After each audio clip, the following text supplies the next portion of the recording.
together, it's probably going to be garbage. It is February 28th. Just shut up, Dan. He's talking. 2022, and this is Atlanta United FC Weekly, a Home Before Dark podcast. Oh, I don't know that we've had an episode this year where you guys have let me do the intro uninterrupted. We're going to keep that train rolling, baby. Yeah, it's working so far. I should not have let the cat out of the bag, I guess. It's it is what it is. Sorry. I just had to roll my eyes. There we go. Thank you for tuning in on this lovely Monday evening here in Atlanta, Georgia, wherever you are. If you're watching us on YouTube, make sure you hit the subscribe button, notification bell icon, and smash that like. Just get notified whenever we go live, and just spread it. We're three away from 500. Yeah, we're 3 away from 500. Just make it happen. Brittany S. is logged in with her mom's YouTube account. She's getting all these weird notifications now. Getting all the burner accounts. Yeah, turn them and burn them. I am Tim Herb. As always, I'm joined by my lovely co-host, Mr. Kevin Bradley, over to my right on the stream, and Mr. Dan James, back from his trip, his sojourn back home to England. Did you go back home? It only took World War III for you to get back.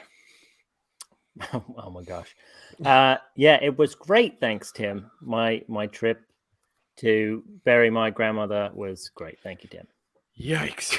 Just keep on milking that one. Woof. That's a collar stretcher, as I think is what we refer to that as. If you got another just housekeeping note, leave us a rating and a review on Apple Podcasts. We would greatly appreciate it. We know the majority of our listeners that listen to the audio are listening to us on podcast, and we see those numbers. We have far fewer ratings than we do have listeners. We're only like 10 away from 200 on there. Yeah. So if you would be so kind. I know you guys are. Don't do it while you're driving. Don't do it while you're in your commute. Oh, it's Talisker. It's a man's drink. But anyway, just make sure you do that. What? Daniel. Yeah. I don't know if you guys heard that Tokyo drifting that's going on outside my neighborhood, but it's better get on next door now, man. Yeah, no, I got to complain about something or complain about people complaining. It's just this crazy fun loop that next door is. Even when you get off of Twitter, it's still there. Yeah. Carl Seggy, first in the trap. Kendrick Brock, Elliot Beavan, Jay Hannibal. Ooh. We got some names Clark in here. Brewer giving us some Facebook love. We got Richard Gordon, Edgar Hernandez. Yeah, we're live tonight on YouTube, Twitter, and Facebook, giving us, a little more. I don't know. I don't think many people are watching us on Twitch. We're not playing video games. So anyway, we got Clayton Poss, Edgar Hernandez, Nathan Explosion, Haleto, Joey. We got Brent Crawford. We got Brittany S. Matt Wisniewski. We got Michelle, Brandon Scott. Just bringing the love. We're not playing video games yet. Dan, do your boys have a Switch, right? They do. We talked about it while you were away, but Mario Strikers is making a return in June. So I'm assuming you're going to be picking that up. Oh, really? Yeah, absolutely. I'll be picking that up. Yeah. I cannot beat my kids at Super Smash Brothers, so hopefully we'll I feel like that's a little kids game, right? Like, I don't mean that in like it's geared towards children, but I feel like kids are so much better at that game than we are. Like, their brains are so much better equipped for a frenetic pace. You know what I mean? Like, I feel like those. I think like Doom and Wolfenstein would, if it weren't so violent, it would be great for little kids because of how frenetic that those games are. Or Quake. All right, that's what I'm waiting for. When are we going to put on the Home Before Dark Quake Online tournament? Because like original Quake or Quake 3? So I think it's called Quake Online, is a port or a reboot of Quake. Not even a reboot, just like a resurrection of Quake 3. This happened when we were in college, so it's probably, I don't even know if it's still on, but that game was so much fun to play. I just remember Quake, the original one with a nail gun. Oh yeah. Yeah, there's the nail gun, the I'm thinking of Unreal with the flat cannon. Unreal Tournament. Anyway, I didn't really get into Unreal Tournament too much. So. Yeah, anyway. We got Will Bowron in the trap. Soccer. We got Matthew Talbot joining us. It's just a good day. Clayton Paw saying my Moe's burrito was very good today with $3 off, which I've heard inflation has taken a toll on. Somebody in our Slack was saying $3 off, and it still cost me like $4.50 or something like that for but you get 6 pounds of tortilla to go with that. 6 pounds of constipation to go with that. Just opposite. Yeah. Ooh, we got Eric Quintana, the man, the legend, E Quizzle. You're calling yourself E Quizzle. Okay. He's joining us from the press box. Yeah. It's just, can you see us from up there? That's the question. No kidding. Oh, yeah, man. It's holy crap. What a way to open up the season. I don't want to be forever the pessimist. I don't want to be forever the pessimist. But we lost our home opener, or we lost the opener whenever we won the title, right? So it's true. Yeah. So I don't think we're going to make the playoffs. That's right. Pineda out. Yeah, Pineda out. For sure. My God. Dude, like let's just get into it. Like, how awesome is it to have an MLS savvy manager? I feel like I just think that came into play, and just being able to pivot with the injury to Luis Araujo, and like being able to bring in Dom Dwyer and just kind of not even switch to a 2-striker system necessarily. I don't know. Like I think it goes beyond just what he did during the game. You want to talk about the MLS, tactician. I think it goes with the lineup itself, getting Dom Dwyer on a 2-year deal, getting Ozzy in the lineup, getting these players that have got MLS experience that are veterans in this lineup to come in and have huge showings in their, season opener. So. No, agreed. Yeah. It's I was shocked. I was not confident going into this game when I realized how many starters we were down. So, let's talk about that. Who was missing? We were missing Thiago Almada. We're missing Franco Ibarra. We're missing Santiago Sosa, Alan Franco. Who else was missing? I feel like several weren't missing. They came in later on, but Moreno was on the bench originally. Mm-hmm. Brooks Lennon was on the bench originally. So those are 2 others that got play time, got minutes, but were not in that starting 11. Right. I mean, they blew away my expectations. I thought we were going to lose that game, but it wasn't that we were just good. I mean, we dominated in pretty much every aspect of the game. I think and I was surprised that they ended up having more possession than we did. I thought my initial reaction was I thought we had more than they did, but it was a great game plan. Joseph hanging back a little in a more center forward, I guess false 9 position. Totally pulled Kansas City. He was just around. Vacuum for Kansas City the entire game. I mean, just anywhere he went. I mean, that's what led to both of those first 2 goals. I mean, was just his ability to draw those players in and then leave, and almost a couple others. I mean, Dom Dwyer, I tweeted about it even because he had a great opportunity that was squandered just moments before he scored his actual goal. But he had several where he could have easily had a brace, if not a hat trick in that match. And those are all related to Joseph's ability to pull those defenders in that back line, including obviously the Araujo goal, which wasn't really so much him pulling defenders as much as it was just a cheeky back heel to Araujo in pace, which was fucking phenomenal. Because he tried it once or twice during the game before that, and he just happened to link up that one for the goal, which was phenomenal. Yeah, one thing I will say is, like, I felt like Dom Dwyer still, for coming into a game cold, hit that first shot pretty well. Like, it wasn't that far off. Mm-mm. It's not like he completely shanked it, and it was not. No, I mean, he hit it on a half volley, if I'm not mistaken, and just being able to hit that one time, it was like he looked pretty sharp. Yeah, absolutely. Yeah, the way he took on the defender to score his goal, he just did his job, went around the guy and stuck it right in there. It was really good to see a striker who isn't Joseph Martinez having that amount of confidence on the ball and capitalizing on an opportunity. I feel like he came in with a massive chip on his shoulder in front of that crowd.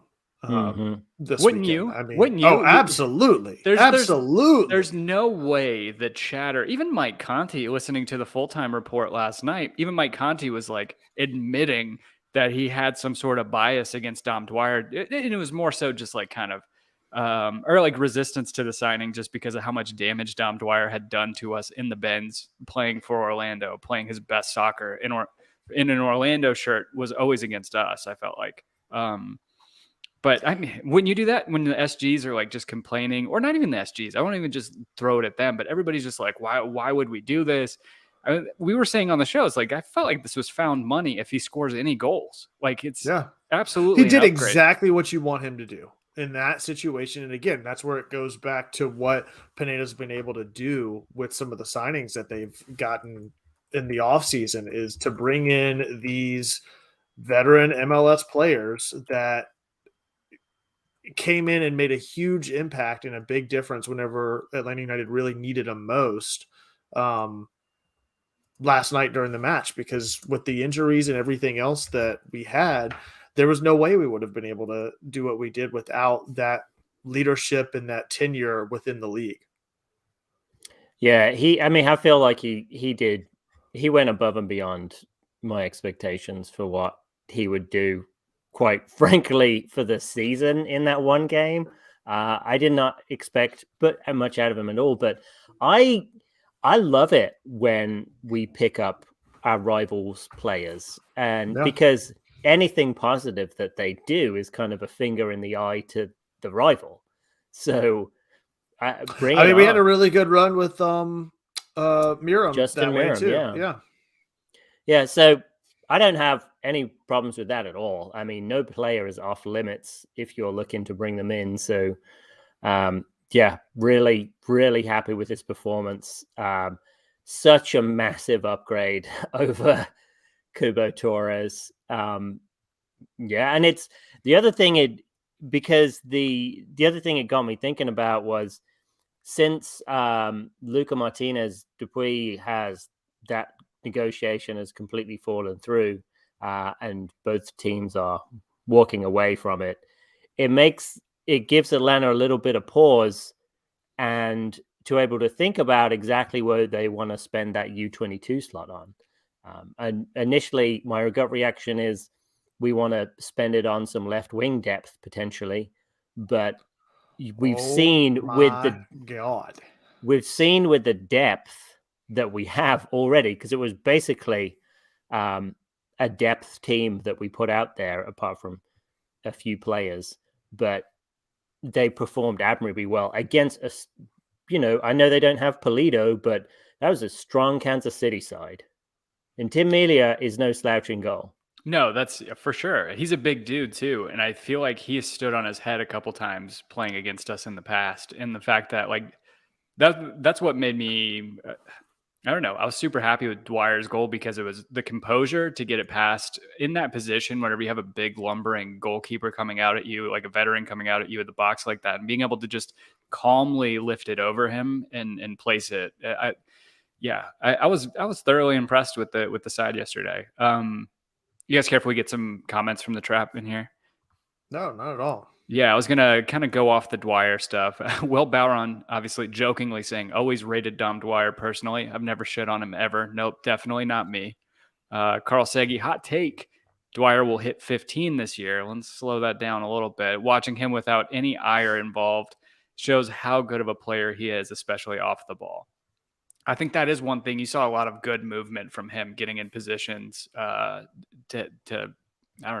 create chances, or have somebody create chances and for playing him. a position that he's not naturally, he's not a right winger, right? So that's basically the position. Yes, I don't know his politics, Kevin. I don't. Oh, okay. All right. He's had to bring it up so bad.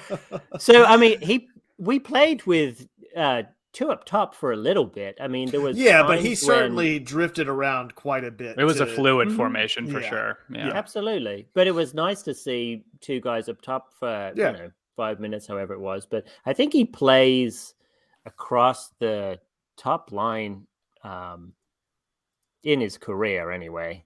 Yeah. No, agreed. And that's what he said on because Jason and Mike Conti talked to him after the game yesterday, and that's what they were alluding to that. And he's like, well, I've never really had a preferred side being up there. And that's right. Like, he's not an out and out winger, but he's a forward, right? Like, he can play on either side and he can play up the middle. Like, I always love inverted wingers or inverted forwards, and being able to like turn in like he did yesterday on his strong left foot. I think that's always advantageous for our team. Let's see. I just love seeing. I mean, it's just great to see him not only just get the goal and get it in space, but to take it one-on-one with a defender, which is always nice to have players that can do that and do that comfortably, and not just come up against a defender and then feel like they're running into a wall. Right. And then, like, I think last week, whenever we recorded and we were talking positively about the signing, and everybody's like, well, he hasn't scored since 2019, whatever. And you would think with that track record and probably having that both in the back of your head and then seeing that online, because there's no doubt he hasn't, there's no doubt he's seen that online, where you think his confidence he would have the yips. Like, he'd be so prone to have the yips in that situation, I think. Breaking a 14-game duck, something like that, at least. Yeah. The 14 games with Toronto last year.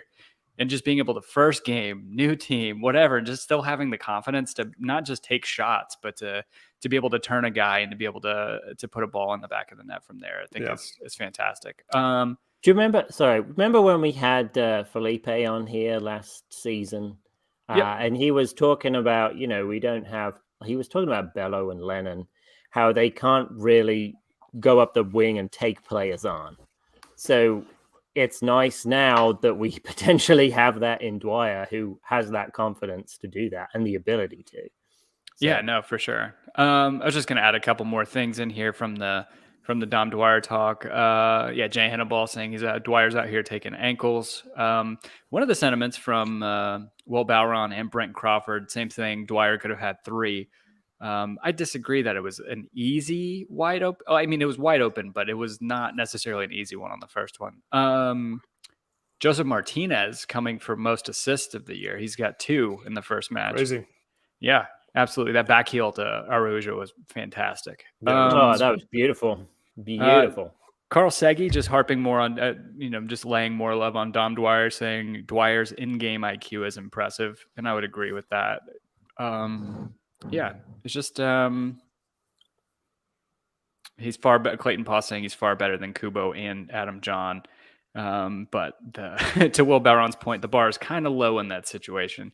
But not to talk too much about this, but in MLS, you don't really have a lot of room to have a super effective backup striker. You know what I mean? Like, you spend your money wisely. Exactly. You're not going to end up having 2-star strikers. So you have to. You got to try and find a diamond in the rough, or try and like find a rehab story like Dom Dwyer or something like that to be able to do that. And it just so happened to work. We lost I'll say this, we lost our best player yesterday, 20 minutes into the game.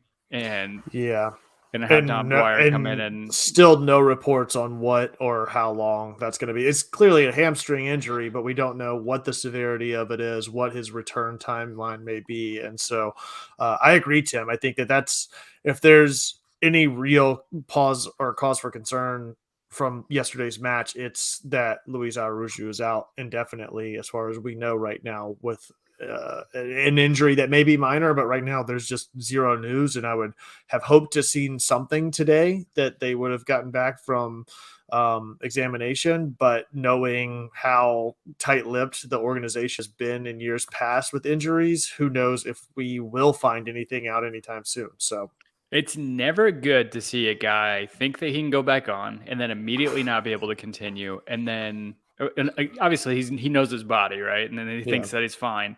And then to see him, at least it seemed like he had tears in his eyes. Yeah, like, but he was at least walking, which is good, versus, some of those, it may not be. You can walk with an ACL tear, Kev. I don't think your ACL is next to your butt, Dan. I don't know. I know.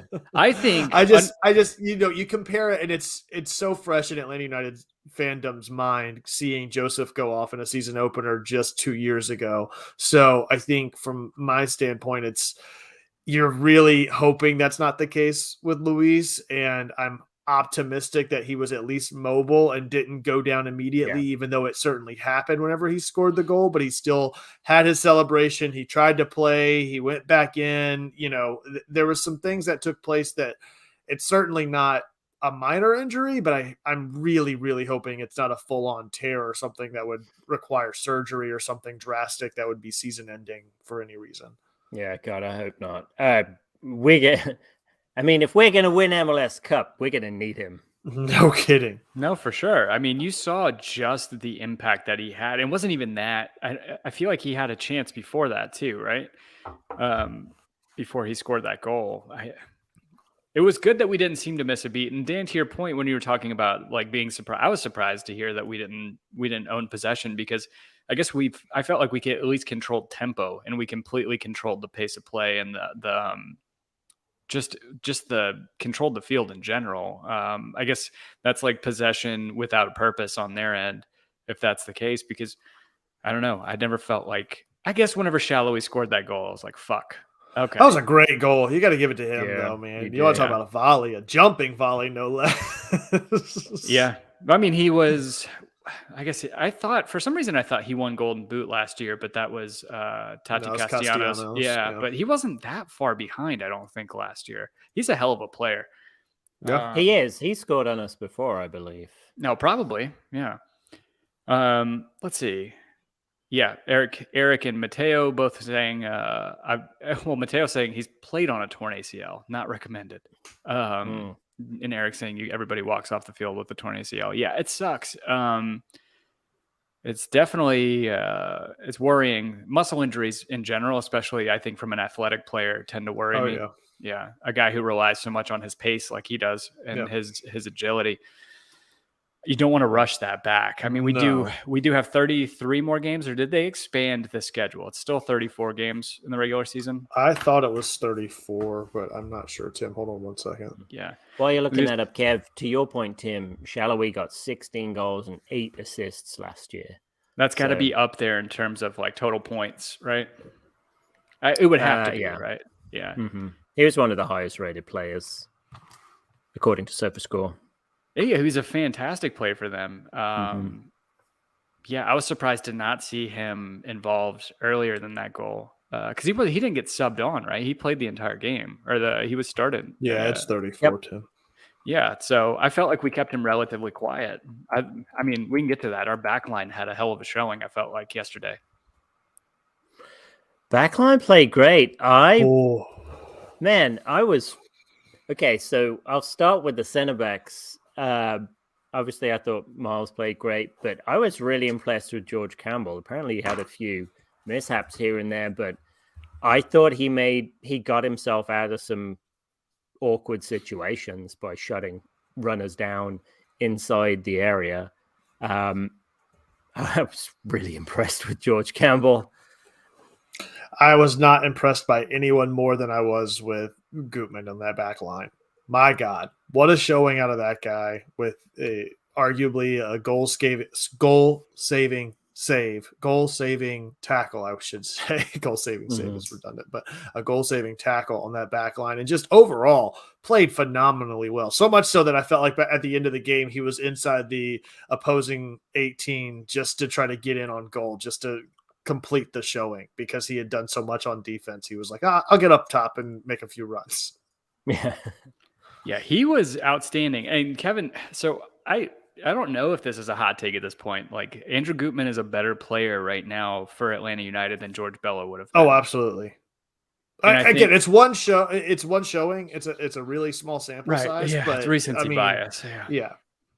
And that's not what a hell of a George, performance. Yeah, I love George Bello, but the fact that he came in and immediately just stamped his mark on this team. Oh yeah. And like just seemingly how important he's going to be for us moving forward. But it also just knowing that, and we'll get to Caleb Wiley, his exploits later, but knowing that we have Caleb Wiley backing up Andrew Gutman too is another potentially backing him up, right? Because he can play left back or left wing, right? So yeah, just having that in the back of my mind, like I feel a lot better than I would have last season. I feel like the thing that gives Gutman the edge over Bello, just in a small sample size, to me, was that performance he had in a one-on-one where he was just dancing circles around. I forget who it was up top. And like, I've not seen Bello do that in his tenure with the team. And so to see somebody be that poised and that confident on the back line in one-on-one situation was really, really great to see. Yeah, he Miles Robinson, whoever it was. he shattered that guy's ankles. I forget who that was up there, but it was so good to see it happen. I mean, to be fair to Bello, I mean Gutman's 25 and Bello. No, I know, 19. Yeah, no, absolutely. But what I thought is Gutman had a more complete performance up and down the entirety of the field. So he was putting in decent crosses. He was tackling in defense and shutting players down, but he was also making himself dangerous in the middle of the field, which we hadn't seen from Bello. Now, not to say that Bello in his progression can't outpace Gutman when Bello's 25, but it's a much better fit for the team for where we are now. I mean, I remember we were always, and Bello scored that great goal on his first appearance, but we were always talking about how his defense was something that he needed to be worked on, but we would see improvement. I feel like you were saying forever that he shouldn't even be playing, so that's a whole other thing too. Well, I mean, bringing in someone as experienced like Gutman seems like a good move. So yeah, probably would have said Caleb Wiley shouldn't have played last night too. If George I was Campbell, a betting man. Yeah. Well, so if we're going to talk about Wiley, are you? I'm assuming because he scored that goal, you're just penciling him in on for a starter. I'm assuming you've already written his check at $35 million. Honestly. Yeah, I don't know how to read Dan and his projections for how these players are going to pan out. Not getting out of bed for 30 million, Tim. Yeah. Just to speak, George Campbell is I can't speak highly enough of the kid. Like I think he might be our best prospect on this team. Granted, we've only seen one game of Caleb Wiley, but George Campbell has not stepped like he's been fantastic every time he's played up against grown-ass men in this league. But yeah, the Andrew Gutman thing, like credit where credit's due, right? To Carlos and to Darren to see that we're going to lose Bello in, let's say, 2 years, right? We have to sign somebody. This guy looks really solid. We're going to sign him, loan him out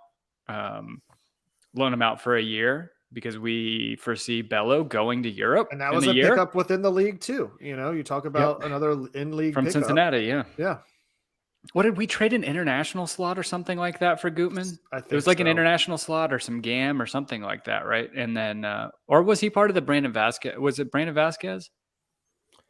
I thought it was an international slot for some reason, but yeah. Anyway, but to be able to have the foresight to see that and to be able to pick up a solid vet, like again, we're talking about Andrew Gutman's age. He's not a guy that you probably see going to another league or trying, like, this isn't a stepping stone for him, I don't think, at this point. And to see him be as solid as he is, I don't know, it just makes me super happy. Probably, I would say he's my man of the match from yesterday, just like Heineken man of the match award that he got. They still do guitars? I don't know. Man, they should. Maybe with Larry Luke, they'll have something cooler. As the creative director. So Gutman was acquired from Celtic, but he had been on loan to Cincinnati. And then we acquired him from there. And then we loaned him out to Red Bulls, right? And we acquired him for 70. Well, we acquired the top allocation spot from Cincinnati for 75,000 in GAM. So we didn't play a fee. A traditional fee we paid for the allocation spot, and then we could pick him up from there. But gotcha. I mean, he played at Celtic. I mean, Celtic are a pretty good team. Yeah, he was college player of the year at Indiana. Is that where he went to school? I thought I read that he was from Indiana. He was 4-year standout at Indiana. Yeah, I thought he was collegiate player of the year, something like that. No, solid. Like hardworking too. Like he's He's quick. He can defend. He can get up the field. Like, yeah, it's just it's hard to hit on a left back in any facet of soccer in the world. Like, I feel like it's just a tough spot to be, and the fact that we kind of nailed that. I just credit Boca ball, baby, as Will Bowron likes to say. It's yeah, no, absolutely. So moving into the midfield, I think the one, and I might be the outlier here, I think the one sort of, if I was to pinpoint a player in the lineup that I was maybe underwhelmed by, it'd be Rossetto, just because of where, if it seemed like he was always in the right position to make a play on the ball, but as soon as he got into possession, he was immediately dispossessed or took a bad touch or an errant pass and just couldn't seem to find a rhythm. Like, he was certainly creating spaces and creating opportunities, but just couldn't seem to string the match together with any level of consistency that developed into any greater playmaking ability by the rest of the team around him. Yeah, I thought he played all right. I mean, he wasn't terrible. I'm just saying, if I've got to find somebody in the lineup, that would be the one that I thought was maybe just a subpar compared to others that seem to have such a big standout showing. I think he was subpar compared to Sejdic and Alonso, because Sejdic played lights out. He played fantastic. And Alonso, I mean, he is the new Jeff, right? I mean, yeah, exactly. He received that yellow card in the first, I don't know, 7 minutes or something like that. And it was, I mean, he just cleaned the guy out. Coming in late. That was probably an orange, but, what is this? Some sort of like fake account? The Cooligans watching Home Before Dark? What is this? I think it's a Russian bot. Alexis, Christian's going to be mad at you for watching on our watching on the mains instead of on your personal. We know it's you. Asking if this is Dom Dwyer's team now. And then is he saying that solely to start problems in the locker room? Yep. I mean, as Orlando City, the number one Orlando City podcast, then it is. I'd like to think we willed this to happen, being the number one. I think I willed his goal into existence by tweeting that he couldn't score just for him to prove me wrong 3 minutes later. I think they radioed into him. I was like, "Hey, Home Before Dark's tweeting about this. You got to do something. You got to shut these guys up." Oh, and then he heard Kevin calling him a right winger, so he has to come out. Yeah, he's got to come out and. Got to make a statement about that. I mean, Rossetto, is a guy that I think probably is not going to be a starter moving forward. I thought Sejdic was fantastic, to your point, Dan. I thought that he really didn't put a foot wrong yesterday. And I don't know that Rossetto really had a bad game, right? Like, I think no, I don't say that at all. I'm just saying, he would in a game that seemed to hit everything right for the lineup, he was the one that couldn't seem to build any consistency in his run of play yesterday. That's all I'm saying. No, for sure. Yeah, it wasn't costly or detrimental to the team in any way. He didn't put the team in a position to lose the game based on those errors, but he wasn't outperforming what he was trying to do, basically. No. And then you see probably somebody like Marcelino Moreno coming in there, right? Or Franco Ibarra maybe taking that spot. Yeah. I mean, to Brent Crawford's point, he's saying there's going to be a lot of competition for minutes in the midfield this year. It's crazy. It's a good point. I don't even know if stacked is the right word, because that's talking talent wise, but it is like there's a glut of midfielders on this team. And it is going to be tough for certain guys to get in there and stamp their place in the starting lineup, because I think from yesterday, Ozzy's got to be starting, right? Like he's looking like he's going to be starting. He's going to be the anchor. Yeah. He's going to be the anchor that's holding on to the other end of Sosa's leash whenever he just lets him run, basically. Yeah, for sure. To Jay Hannibal's point, he said, in my opinion, Moreno totally changed the pace of game the moment he stepped in. I was going to make that exact point tonight. Men amongst boys. He looked dominant to me yesterday. Like it only took him playing without two other DPs on the field to make a big difference. He's like, holy shit, just give me the ball. Let me do something with it. Yeah. He was great though, right? Like, absolutely. I was going to say, he didn't assist Wiley, right? Yeah, he did. Yes, he did. Oh, he did. That's right. Yes, He found him. He found him with a nice through ball, split two guys with it. Right. Yeah. Yep. I was trying to remember if that was him or Joseph. It was Wolf still? I thought it was Wolf to Moreno to Wiley, but Wolf might have been out at that point. Wolf came out. He came out. Yeah, for Wiley, I think, didn't Brooks Lennon. Tyler Wolf came out for Brooks Lennon. That's right. I can't remember who strung it together, but yeah. That was the best Tyler Wolf performance I've seen. I feel like he had not great runs as like whatever 16, 17-year-old on the team. Whenever he's kind of just thrust into the lineup and asked to do stuff. Can somebody just make a 3 Wolf Moon shirt with Tyler Wolf's face? Tyler Wolf. Well, who's the third? Because he would have his dad, him, and then who else? No, I just want him howling in different. It's just different headshots. Oh, if we didn't know the fate that awaited us for doing that because of what happened with Iron Tooth, I would be tempted to go down that path of doing a three Wolf Moon with Tyler Wolf. That would be pretty damn fantastic. Yeah, the fact that Moreno is not a DP is pretty great because he is DP level. I think some games. Some guess games, we'll see. Yeah, it was interesting to me to see him play, to your point, Kevin, without Barco on the field, where he could be the guy. It's like Almiron kind of hindered whatever Barco could do because he needed to be the fulcrum at that point. But then without Barco in the team, Moreno is now free to kind of direct the play as a playmaker. So it was probably pretty freeing for him to feel that way. And Barco, to me, like I watched a little bit of the River game that he scored. He's again when they played Racing this weekend, and he seems to be, maybe it's just because he's more enamored with River and Marcelo Gallardo, is he seems to be much more reluctant to be the man, like to carry the team. Yeah. And I felt like he always had that pressure on him at Atlanta, and it to his detriment in a way, because he seems like if you build your team around Barco, then to me he feels like he's gonna really be successful. But when you're not doing that and you're bringing in other guys, and there's he's not he was brought in as a marquee signing, but didn't really have the confidence, it seemed, as everyone else around him.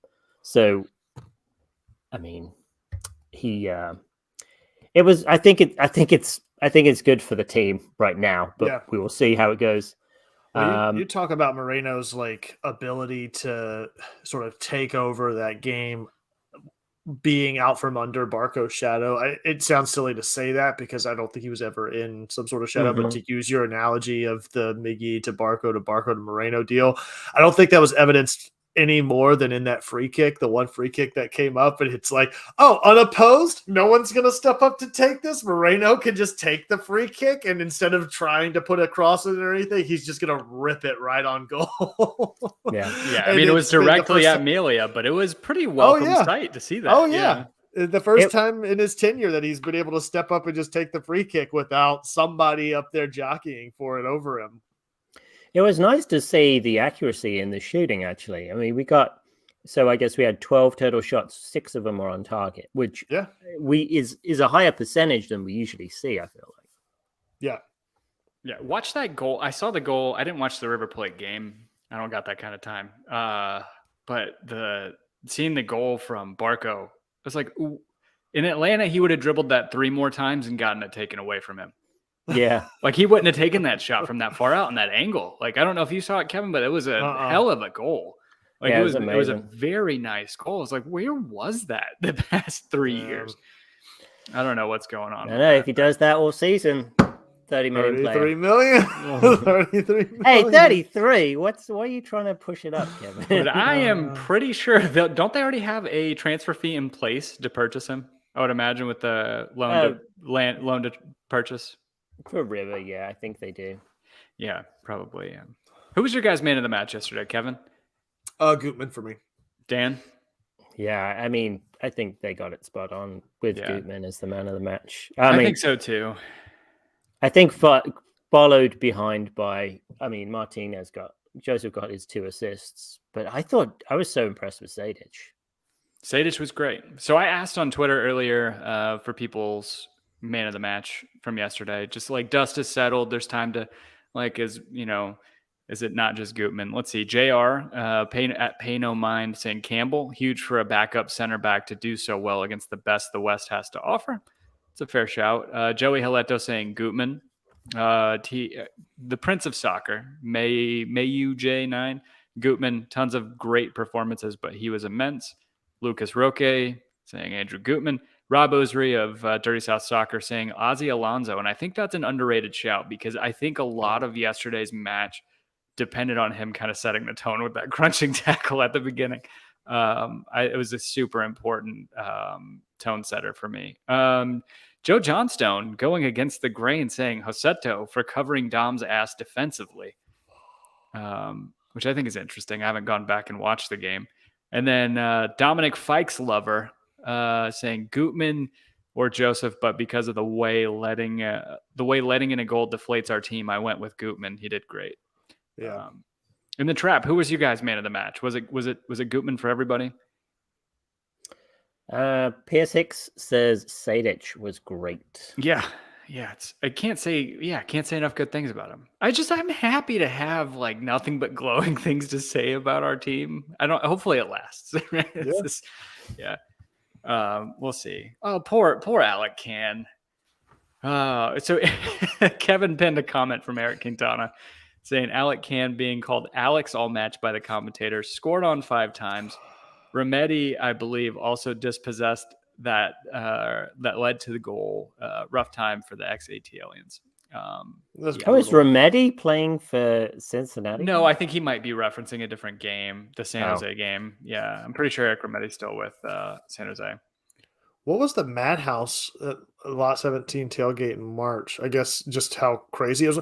I'm convinced that Will Bowron saw one picture of himself doing a chant at some point that got put on a billboard with his mouth open. And so now I don't even think he speaks words into the megaphone. He just wants to have that face in case another picture gets taken. Every video is just the entire time.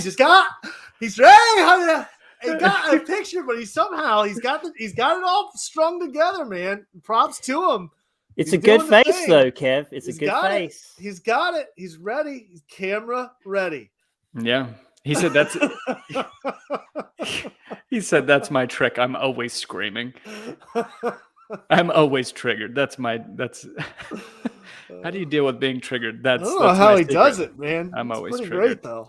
Brian Diefenbach saying, I just feel like overall team performance felt more like 2018, and I'm excited to see what we can do this season when we get all the parts in place. Shit, we had 60%, not even like 55% of our squad intact yesterday, something like that. Yeah, and still did that. Matt Wisniewski said Andrew Gutman, Joseph, and Campbell in that order. Best atmosphere in a few seasons. Man, that's one of the things that I wanted to talk about too, was that it was the first time since COVID that it felt like I was at an Atlanta United match. Everything else has felt like, okay, we're at a game. We're clearly here. We're watching Atlanta United play. But that opener yesterday felt like it was an Atlanta United match of 2018, 2019. I mean, 69,000 strong, I think it was. Nice. Yeah, exactly. And it felt every bit of it. It was great. It was a great atmosphere, great turnout, and a lot of support for the team that it was kind of jarring, to be completely honest, not having been around that in so long, but it was a welcomed experience, to say the least. And I think it made a big difference in the game, honestly. I think that everybody was excited to play no matter what, with it being an opener, but it made a huge difference actually having everybody show out, the full stadium open, the upper tier open as well. So it made a big difference to me. And it was a really, really great day. Yeah. It kind of reminds me of like a game in Barbie Dad where, we were still learning who the players were. Yeah. But it was exciting to watch. I mean, this was exciting to watch, and we were kind of still learning who some of the players were. I definitely had a few of those moments because I was like, I can't tell who that. Yeah, I was trying. Josetu's got blonde hair now. Oh yeah, I could see Josetu, and then I usually try and match him up with the boots. So Dom Dwyer had 2019 boots on, the bright orange ones. So obviously he was. You could see him, but can't miss Gutman's bald ass head unless him and Guzan switch. So that's an easy one to pick out. Yeah. Oh man. Yeah, what a time to be alive. What a time to be alive. And you know what's even so actually before we get on to that, I did ask also, just to get back into the swing of things, one positive and one negative from people on Twitter. John Nason saying positive, what appears to be 4 quality fullbacks, which I think Mateo had posted in the trap.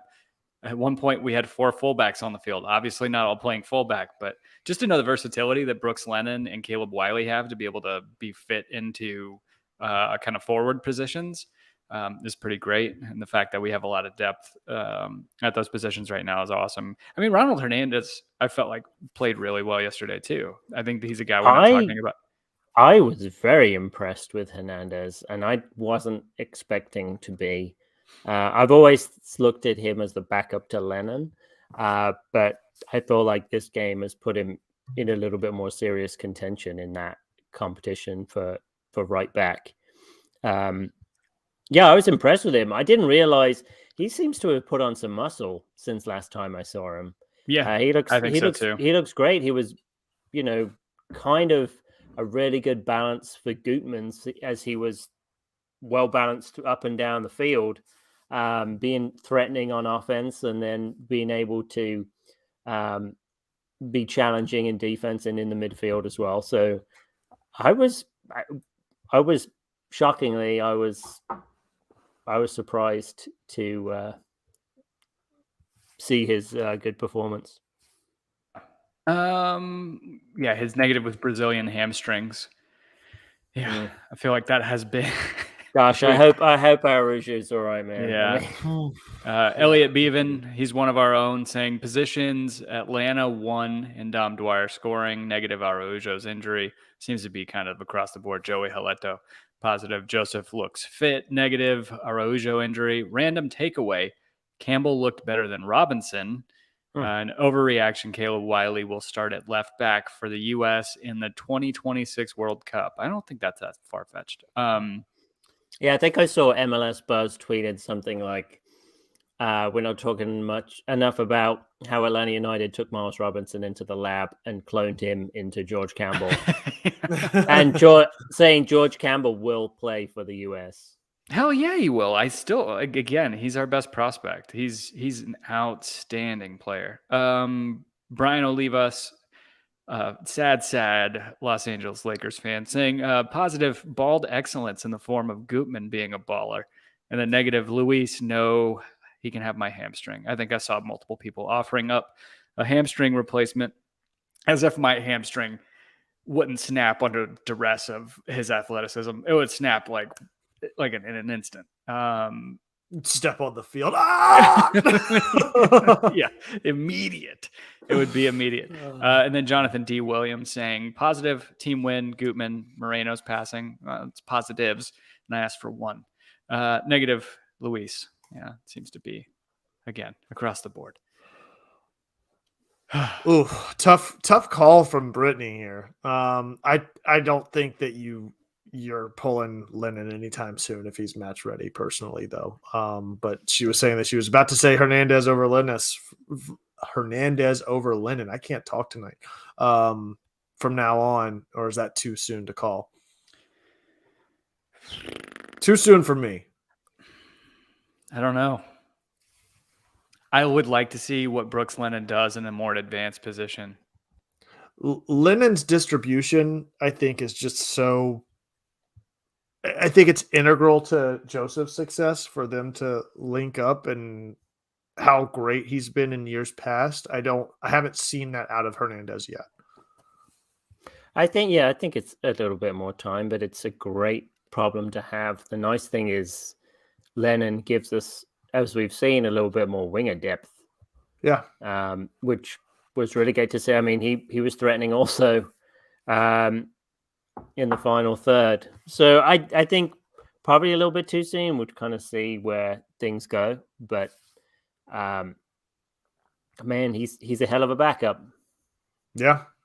No, to say the least. And that's the other thing. Again, seeing the versatility that Brooks Lennon has to be able to come in and play midfield if we need him to, and being able to still have him and Ronald Hernandez playing together. Like I think Ronald Hernandez, I think they could easily switch too, because I think he's good enough going forward too. I didn't think about that. Yeah. So I think just the amount of options that Gonzalo Pineda finds himself with, and just having like the savvy that he has as a manager in MLS, it's very exciting. I think it's good that I think Longshore said it on the full-time report is it doesn't matter too much where they play. It's the fact that we've brought in soccer players, like players who can play more than one position. And it's really good to see. We're not just trying to get specialists in that will only play in one position. We're trying to get like, we talk about T-shaped people, but they're like D-shaped. So they've got, that's right, Kevin. They've got more talent in more areas. Now time for the download. Speaking of D-shaped. 20% Speaking of shaped Ds. Oh, did you take it? Did you take our old Manscaped thing out of here? Damn it. No, I didn't. Yeah, it's not on here. But then, of course, we want some structure there because that hadn't happened in the past with Barco. Maybe Barco's just been the problem the whole time. Speaking of D-shaped people, that's brought to you by Manscaped. It is not brought to you by Manscaped. No, it is definitely not. It's definitely not. So I know we won't have. I know we're gonna have a pretty weak download tonight while he's recharging his shot for next week. Coming back from travel, it'll take him some time to build it back up. But he's still in another time zone, so you got to give it. It's got the.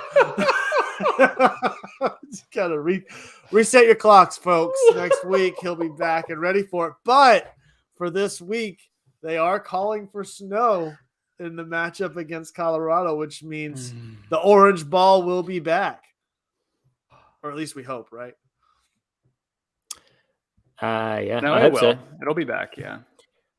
They, man, Colorado. I guess they won the West last season, and then they crashed out to Comunicados in Champions League, and then got spanked 3-0 by LAFC.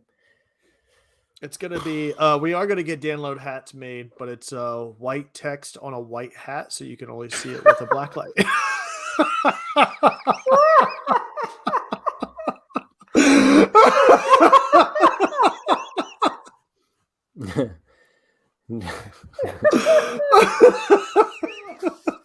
No wonder our target audience is so thin.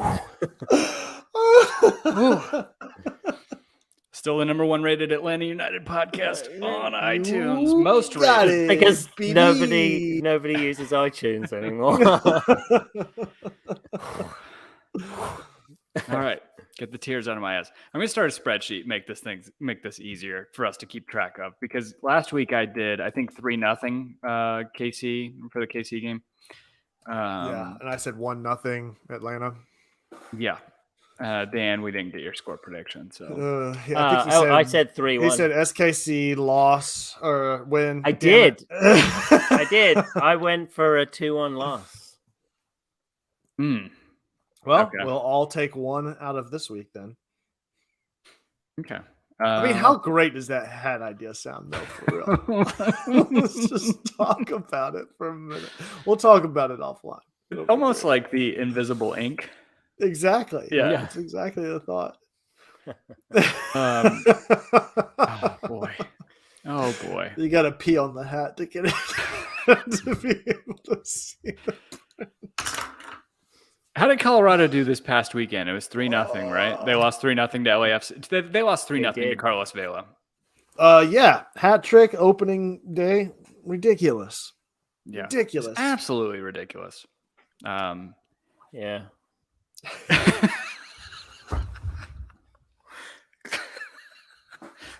Oh, Will Belron won the comments of the night. Won't be able to wear that hat within 500 yards of a school. You want to talk about a Carlos Vela hat trick? You want to know about a real hat trick? We're talking about the invisible ink on the Dan Load hat. Man. Would you be mad if we had Dan Load hats made, Dan? But it's got to be like we just proposed it. Yeah, that's the only way it can happen. No, I was thinking I would imagine we'll sell 2 of them. Yeah, probably. Yeah, but like in a Life is Good font, like a handwritten font. Just says Dan. No, I wanted it in Comic Sans with just a little download bar on it. Yeah. Okay. Colorado 3-0. We're going and playing likely in the snow. Orange ball domination, as I tweeted earlier. I mean, what was it, 6-1 up against Minnesota in 2016 or 2017? Sorry. Yeah. I don't know. How are you guys feeling going into that game? What do you got score predictions wise, Kevin? I'll say 2-1 Atlanta. Okay, Dan. I'm gonna go 2-0. Ooh. To Atlanta, right? Not to Colorado? Yes, for Atlanta. Okay. We got to figure out a better way to keep track of this, or like better way to format this so I can just like generate results on the fly. Yeah, I'm going to go with we're going to go with another 3-1. I think the Colorado breaks the seal for this year and they get a goal in. I have a feeling like that might be as good as our back line is, like that ends up being a bugaboo. We can't keep a clean sheet. I hope that's not the case, but I guess we'll see. 4-1 Atlanta. Haleto 1-1 from Dirty Bird Person. 2-0 from Will Bowron.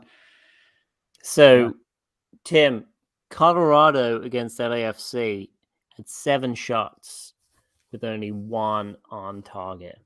That one on target is going to get past Brad Guzan.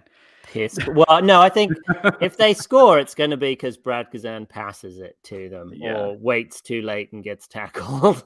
How long until Castanera comes in? I don't think so. I think Guzan, I know. I'm just shitting. Season, but I feel like we're not going to know what we had until it's gone in Brad Guzan. Absolutely. Yeah. I know. But you're getting to a point in his contract where the benefits diminishing returns. Yeah, exactly. Is you're paying too much for what you're getting, and it's just you're paying so much for what he's giving you. And yes, it's giving you confidence and stability, but at what cost at a certain point in a salary cap league that you can't afford to pay those kinds of prices for a keeper that he's not the best keeper. He's certainly not the worst either. I'm not saying that, but it's diminishing returns to say the least. I'm trying to find. Let me see if I can. Yeah, here it is. I had retweeted it from Josiah on. Let me see if I can download it real quick. It's not super easy to share an image from or like a tab on here. I was gonna hold on. Give me a second. Talk amongst yourselves. Let's see. Share screen. Chrome tab. I like that both said absolutely nothing. Okay. Matt Wisniewski said, we're all that image of the car turning the MLS up our way. That's exactly what it is. I don't see a problem with that. Not at all. I don't know that I do either. But we've all been so starved of, hope. Exactly. in Atlanta United fandom, and then just life in general. So, agreed. I mean, with COVID, war in Ukraine, I mean, come on, the stuff going on with Kanye, like, yeah, I feel like it's all. Yeah, I mean, Steven Seagal is over in Russia, like NFTs. Jay Riddle got an NFT tattoo, apparently. It's just in cyberspace, but he's got it. I have a full sleeve in Decentraland. Yeah, it's we Jay do need sold this, a part of his body for an NFT tattoo. Brittany asked saying if Almada is playing 5-1 ATL. Just kidding, 2-1 ATL. No, Brittany. 5-1. Jay Hannibal said that tattoo it's invisible ink.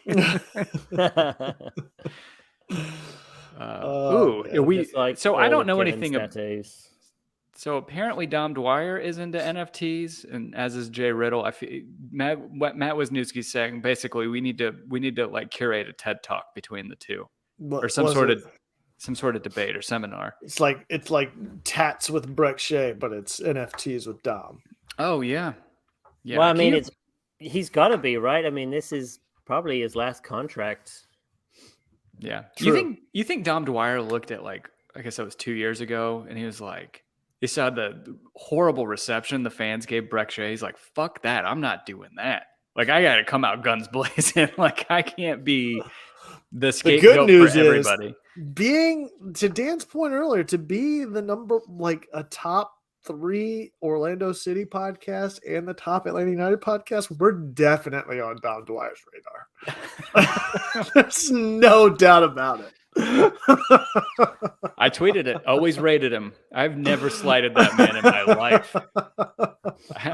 You will find no Dom Dwyer slander here, nor will you find Breck Shea slander. I am a huge Breck Shea fan, as is Clayton Poss. Yeah. I'm pretty sure I've slandered Dom Dwyer and most of the Orlando players. Very excited for the season. Very excited for the podcast to be back in full swing. I say that to say I will be gone in 2 weeks, but you guys will be in good hands with Kevin and Dan, and you guys will, I guess, Kevin just thought of a third co-host. No, I was just thinking the fact that I will be out on the 21st. So you and I need to talk schedules. Dan, we'll talk about a guest for the day that Tim is out, and then we'll figure out.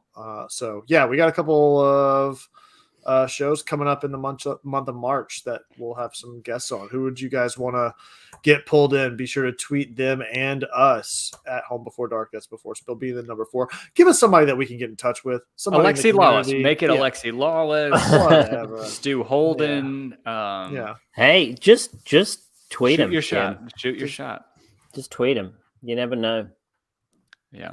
I don't know how many thumbs up do we have on this episode right now. I was going to say, everybody, before we sign off, I need the thumbs up. I need you to smash that like button.